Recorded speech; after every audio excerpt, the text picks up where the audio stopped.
Hey guys, welcome back to A Homemade Homestead. I'm Jesse. And I'm Rachel. And we are all done with our chicken harvesting for the year. All of them are butchered and put into the freezer. And we're just going to take a quick look. We're going to try to be as quick but as thorough as possible. We want to give you a cost breakdown of how much we spent to raise these things from when we first got them all the way till we got them in the freezer. You might have clicked on this video because you were interested, is it cheaper in the long run to butcher your own meat compared to what you can buy in the store?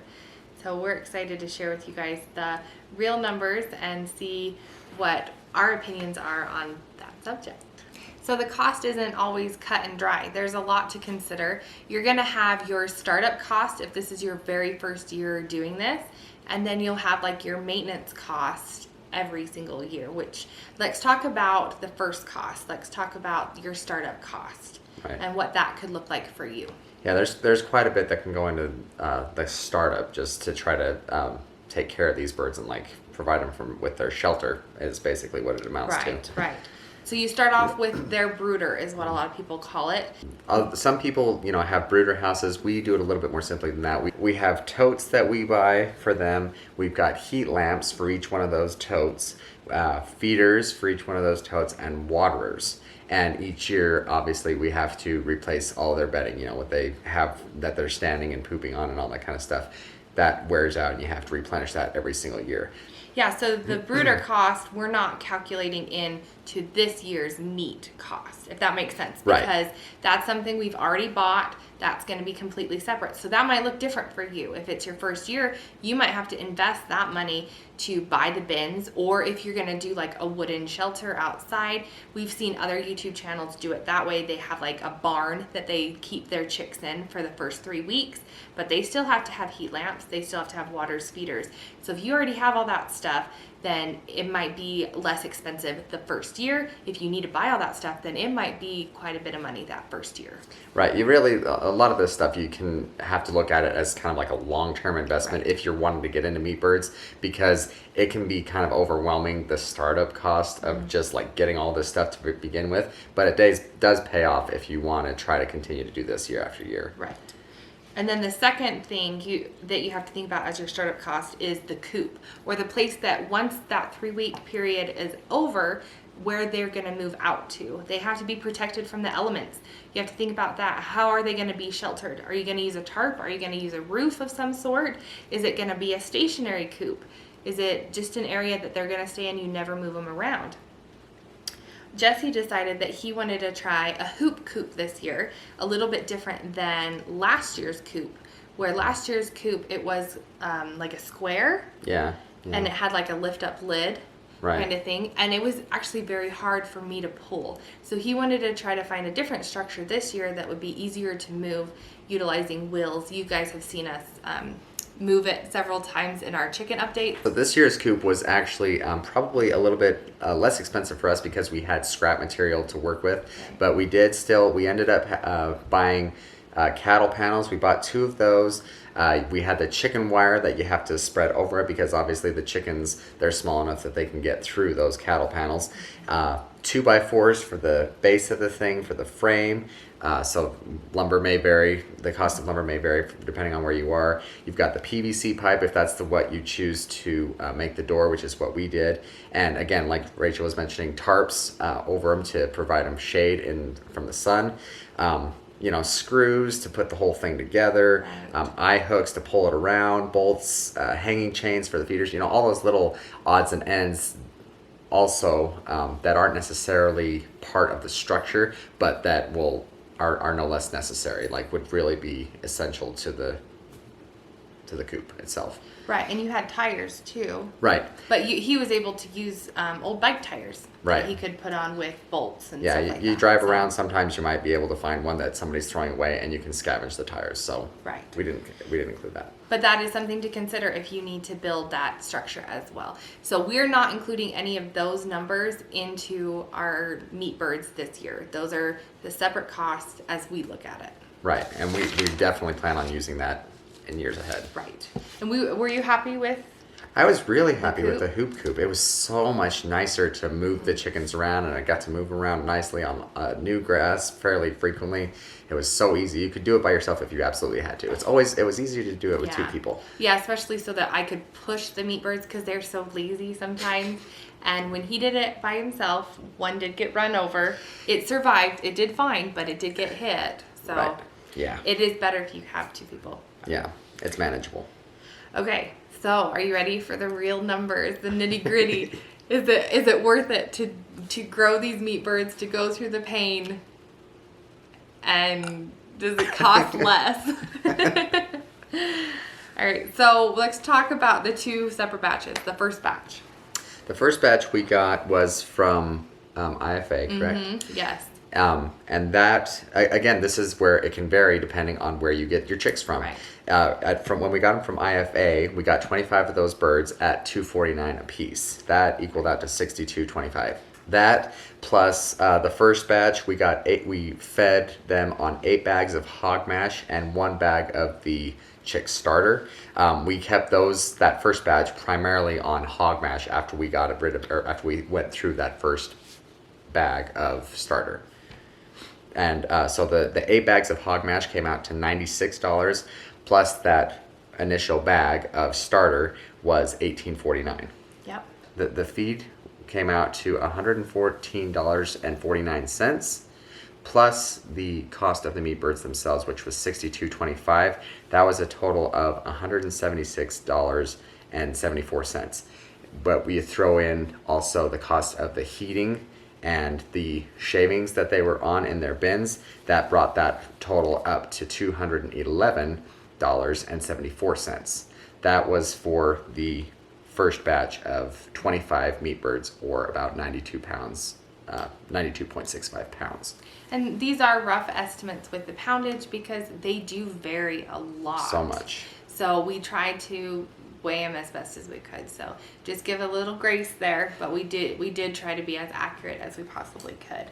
So what does that equal then per pound for that first batch? For that first batch, that equaled out to about $2.28 a pound. Right. Okay. So then the second batch, we went a little bit different direction. We ordered from Murray McMurray online. We heard a lot of great things from different YouTubers, so we thought we would give them a try. And we had good success. Out of the 25 that we ordered, we had 24 that survived. They did send us an extra.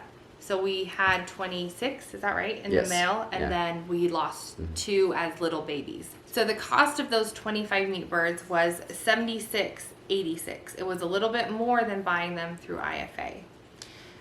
Then we also had to buy 6 bags of hog mash and 5 bags of the chick starter grower and 1 bag of just chick starter. So the price of the 1 bag of chick starter was $18.49. The price of the 5 bags of the chick starter grower was $82.45, and then the 6 bags of the hog mash was $76.80.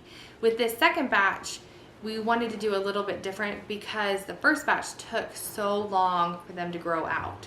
So instead of just feeding them straight hog mash, which is cheaper, we decided to mix them 50-50. We did the grower and the hog mash, and you mixed them. Right. Yeah, just basically half and half. Yeah, so they did grow a lot faster. If you saw from our chicken updates, they were ready at that 7 to 8 week mark. Some of them you butchered at 7 weeks. Yeah, they grew quickly.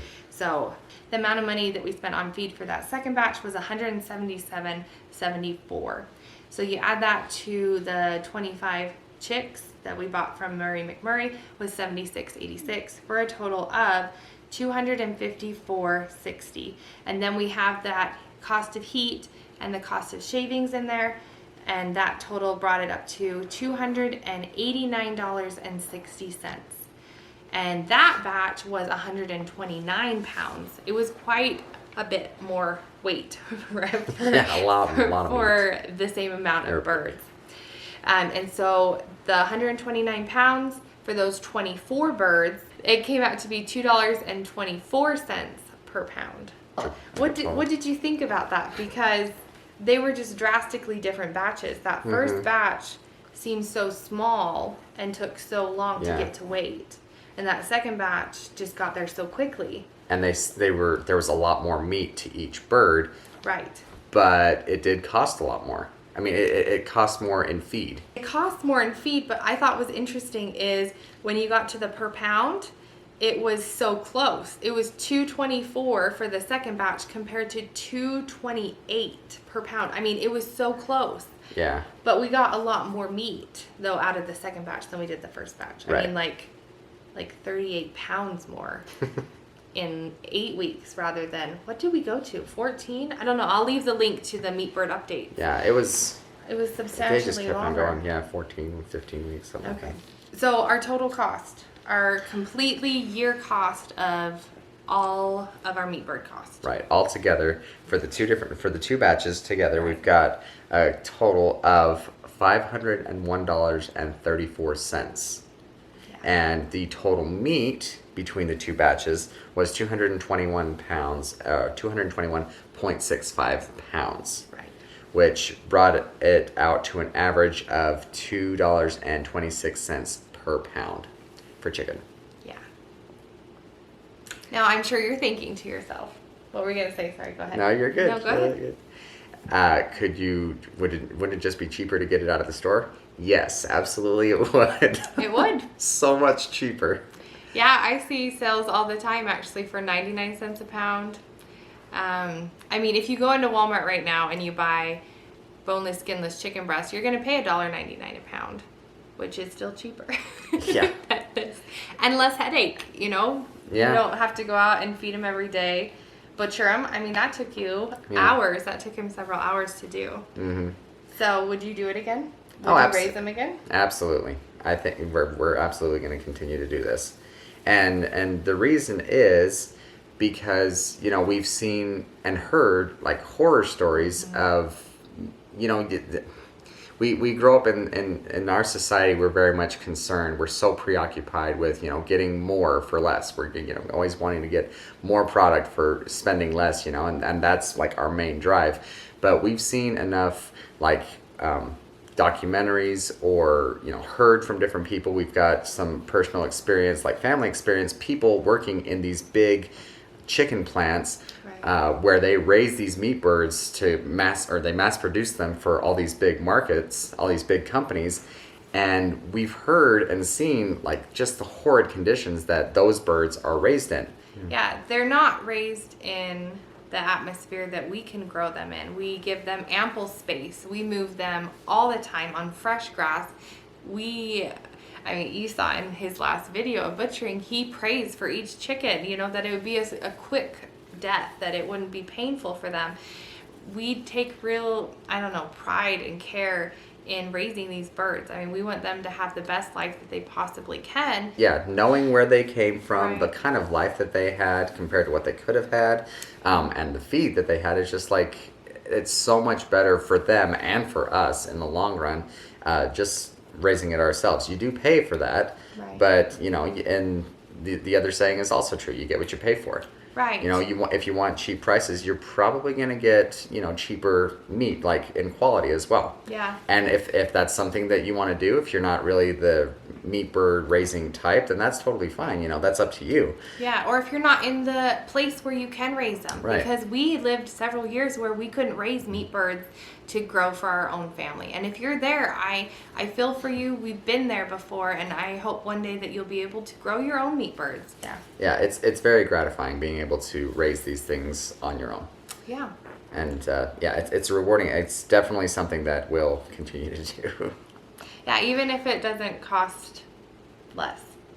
And you know, there are some areas that we want to work on. It's nice to know the actual hard truth, the numbers, because maybe there's areas that we can improve on. Like I've seen there's a channel called Living Traditions Homestead where he talked about how wood shavings would cost them more to use instead of using hay or straw. And see, that's something maybe we could look into to save $20. You know, if we already have hay or straw lying around, maybe we can utilize that in their bins instead. Maybe with heating, I mean, that cost us over $50 this year. Is there a way that we can change that up?